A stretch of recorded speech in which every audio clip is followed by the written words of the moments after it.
going to share the story of that woman. That is my story.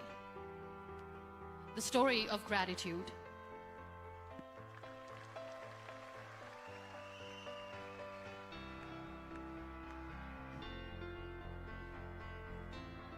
I love you too. I love you all. I believe in the power of words.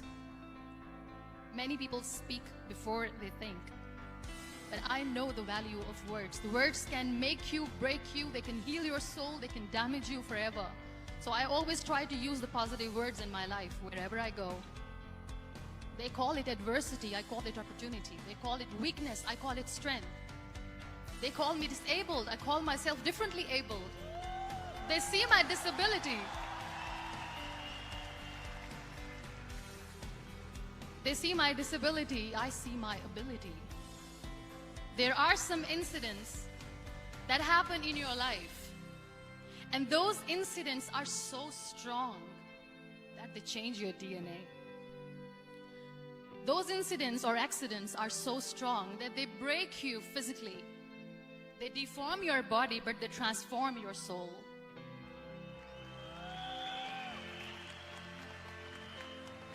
Those incidents break you, deform you, but they mold you into the best version of you. And the same thing happened to me. And I'm going to share what exactly happened to me. I was 18 years old when I got married. And this thing I'm sharing for the very first time on an international level. I was 18 years old when I got married. I belonged to a very conservative family, a Baloch family, where good daughters never say no to their parents. My father wanted me to get married. And all I said was, if that makes you happy, I will say yes. And of course, it was never a happy marriage.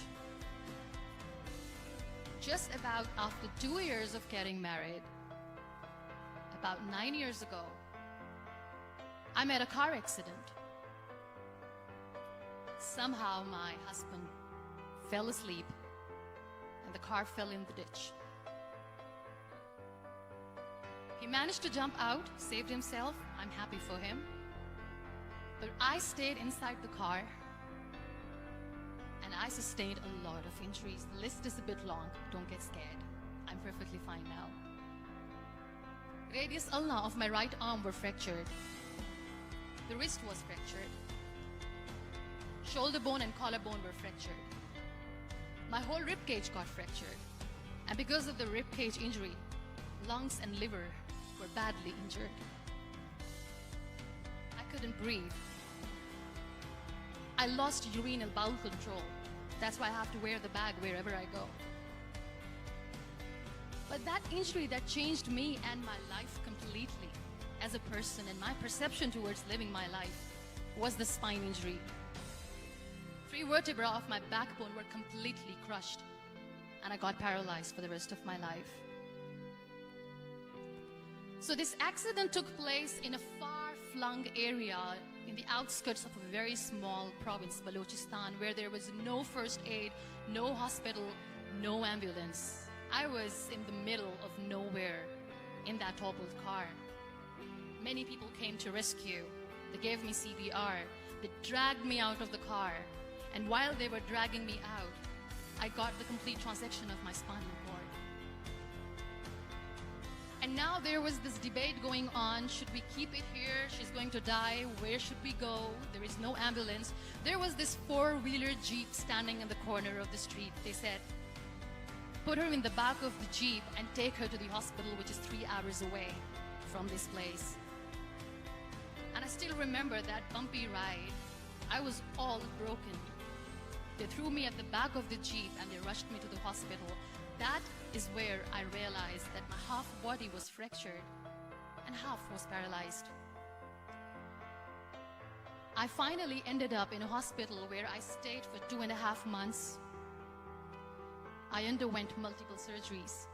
Doctors have put a lot of titanium in my arm. There's a lot of titanium at my back to fix my back. That's why people in Pakistan call me the Iron Lady of Pakistan.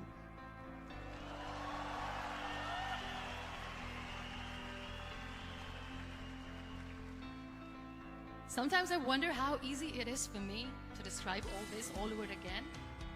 And somebody has rightly said that when you share your story and it doesn't make you cry, that means you have healed.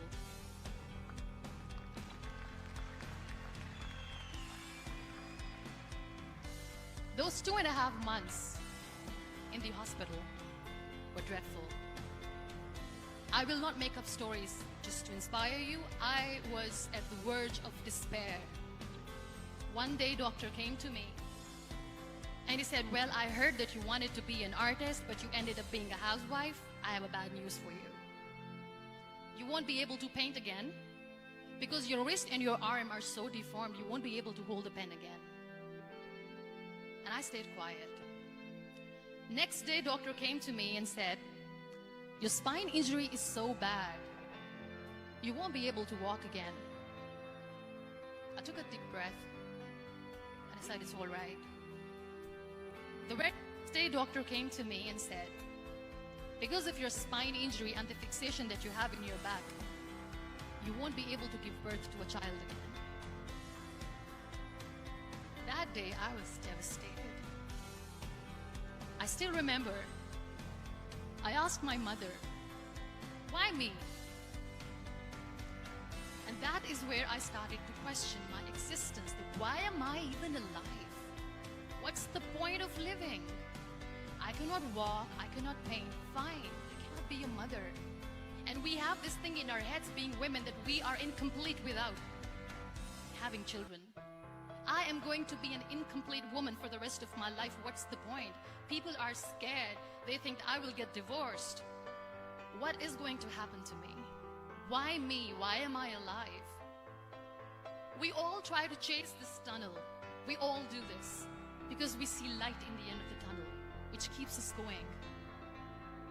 My dear friends, in my situation, there was a tunnel that I had to roll on, but there was no light. And that is where I realized that the words have the power to heal the soul. My mother said to me, this too shall pass. God has a greater plan for you. I don't know what it is, but He surely has.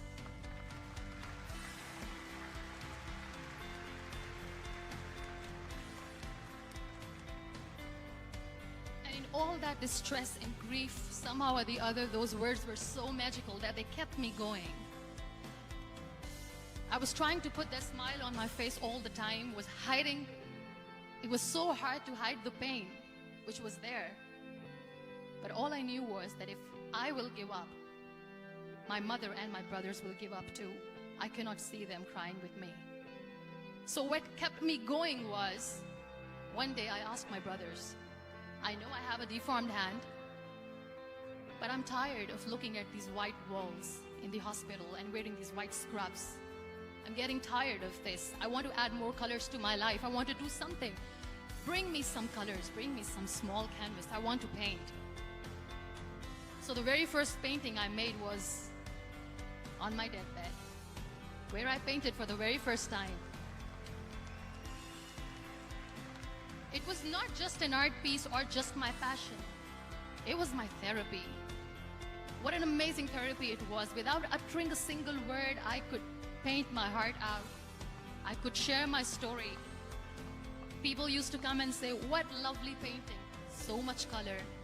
Nobody could see the grief in it. Only I could. So that's how I spent 2.5 months in my hospital, crying, never complaining or whining, but painting. And then I was discharged and I went back home. And I went back home and I realized that I have developed a lot of pressure ulcers on my back and on my hip bone. I was unable to sit. There were a lot of infections in my body, a lot of allergies. So doctors wanted me to lie down on the bed straight for not 6 months, for not 1 year, for 2 years. I was bedridden, confined in that one room, looking outside the window, listening to the birds chirping and thinking maybe there will be a time when we'll be going out with the family and enjoying the nature. That was the time where I realized how lucky people are but they don't realize. That is the time where I realized that the day I'm going to share this pain with everyone to make them realize how blessed they are, and they don't even consider them lucky. There are always turning points in your life. There was a rebirth day that I celebrated. After 2 years and 2.5 months, when I was able to sit on a wheelchair, that was the day when I had the rebirth. I was a completely different person. I still remember the day I sat on the wheelchair for the first time, knowing that I'm never going to leave this, knowing that I won't be able to walk for the rest of my life. I saw myself in the mirror and I talked to myself. And I still remember what I said. I cannot wait for a miracle to come and make me walk. I cannot sit in the corner of the room crying, cribbing, and begging for mercy because nobody has time. So I have to accept myself the way I am. The sooner the better. So I applied the lip color for the first time.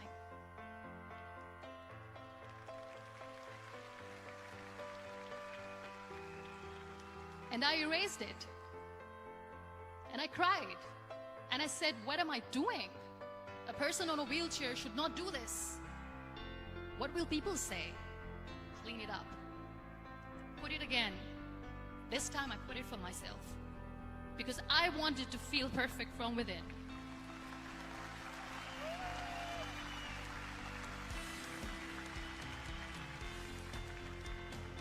And that day I decided that I'm going to live life for myself. I am not going to be that perfect person for someone. I am just going to take this moment and I will make it perfect for myself. And you know how it all began?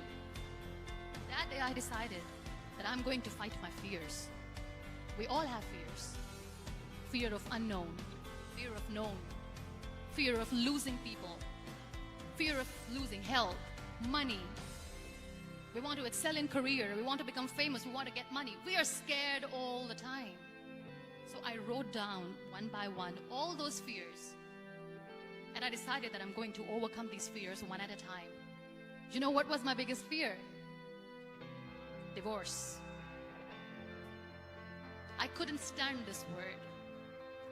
I was trying to cling on to this person who didn't want me anymore, but I said no. I have to make it work. But the day I decided that this is nothing but my fear, I liberated myself by setting him free. And I made myself emotionally so strong that the day I got the news that he's getting married, I sent him a text that I'm so happy for you and I wish you all the best. And he knows that I pray for him today.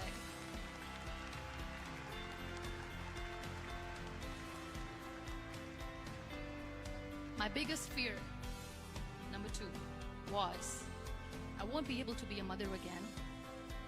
And that was quite devastating for me. But then I realized there are so many children in the world, all they want is acceptance.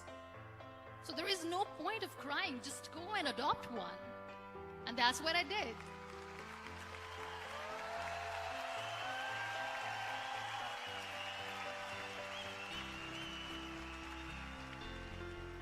I gave my name in different organizations, different orphanages. I didn't mention that I'm on a wheelchair, dying to have a child.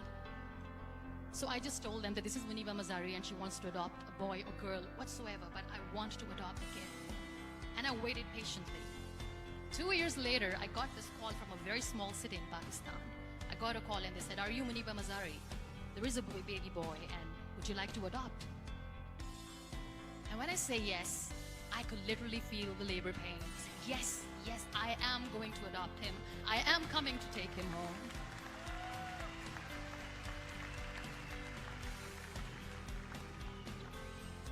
And when I reached there, the man was sitting and he was looking at me from head to toe. And in back of my head, I kept thinking that, oh my God, he's going to say she's on the wheelchair, she doesn't deserve it. How is she going to take care of him? And I looked at him and I said, do not judge me because I'm on the wheelchair. But you know what he said? He said, I know you will be the best mother of this child. You both are lucky to have each other.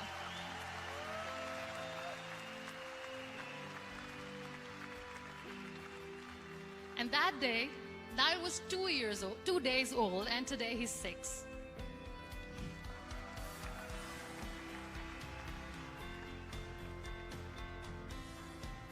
You'll be surprised to know another bigger fear that I had in me. It was facing people.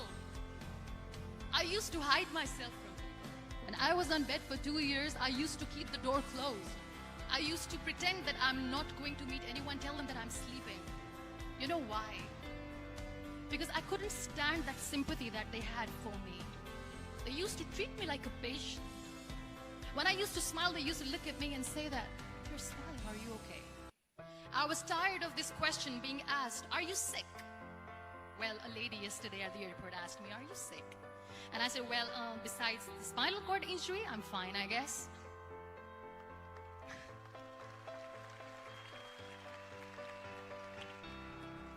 But those are really cute questions. They never used to feel cute when I was on the bed.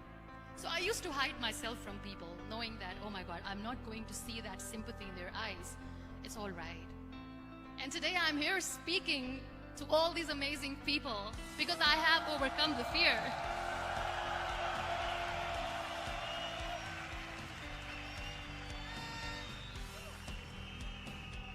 You know, when you end up being on the wheelchair, what's the most painful thing? That's another fear that people on the wheelchair, or the people who are differently able, have in their hearts but they never share. I'll share that with you. The lack of acceptance. People think that they will not be accepted by other people because we, in the world of perfect people, are imperfect. So I decided that instead of starting an NGO for disability awareness, which I know will not help anyone, I started to appear more in public. I started to paint.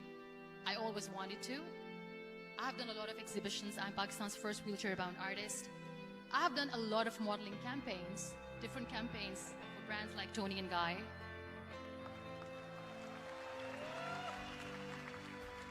I have done some really funny, breaking the barriers kind of modeling. There was this one by the name Clown Town where I became a clown because I know that clowns have hearts too. And then I also decided that if I really want to make the difference, I am not going to let people use me for their polio campaigns where they will make you a victim and an emblem of misery and mercy and will say that, you know what, give polio drops to your children or they'll become like this girl. I decided that I'm going to join the national TV of Pakistan as an anchor person. And I've been doing a lot of shows for the last 3 years.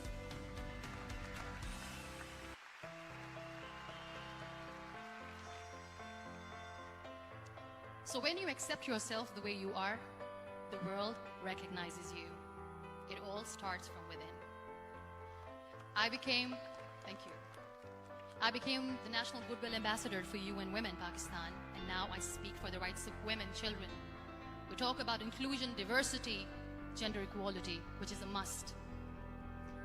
I was featured in BBC 100 Women for 2015. I'm one of Forbes 30 under 30 for 2016. And it all didn't happen alone. You all are thriving in your careers. You have bigger dreams and aspirations in life. Always remember one thing. On the road to success, there is always we, not me. Do not think that you alone can achieve things. No. There is always another person who is standing behind you, maybe not coming on the forefront, but behind you, praying for you and supporting you. Never lose that person. Never.